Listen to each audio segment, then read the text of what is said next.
Simulan đầy khmáiនៅភូមិព្រៃចោលវាធ្វើបំផុនរំលោភបំពានវាឈួរវាឆាយតែខ្លាចអារិស្រត់ខ្មៅចោលផ្សារបាត់ទីចម្រចោលសៀមបូពួយតាំងពីដូនតាប្លន់នៃសាសនាអង្គសាសនាសុចិត្តខ្មែរដីខ្មែរបាត់បង់ព្រោះសៀមឲ្យផ្លាយពីស្រុកខ្មែរចោលបាត់ទីចម្រោ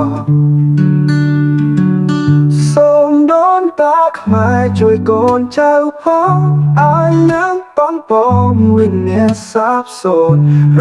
លាយបានរូបពីលោកនេះផងចៅសៀមនឹងរងតាមបាបតាមដែលសា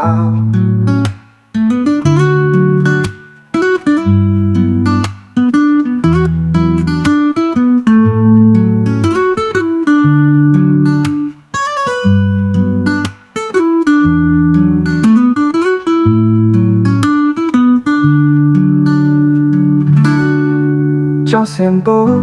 ពួយតាំងពីដូនតាប្លន់នៃសាសនាអង្គសាសនាសុចិត្តខ្មែរ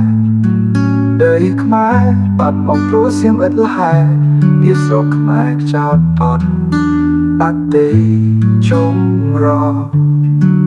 ចោះសៀមតូពួយតាំងពីដូនតា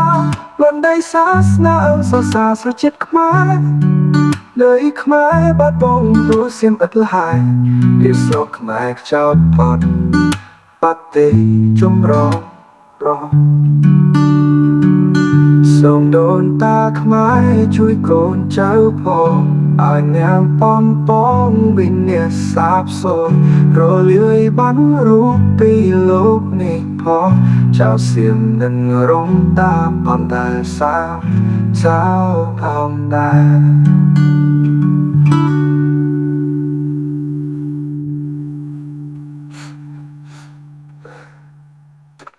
សូមដូនតាខ្មែរជួយកូនចៅផងឲ្យអ្នកបងបងមានអ្នកសាបសូន្យរលាយបាត់រូបពីលោកនេះផងចៅសៀមនឹងរងតាមបំតែសា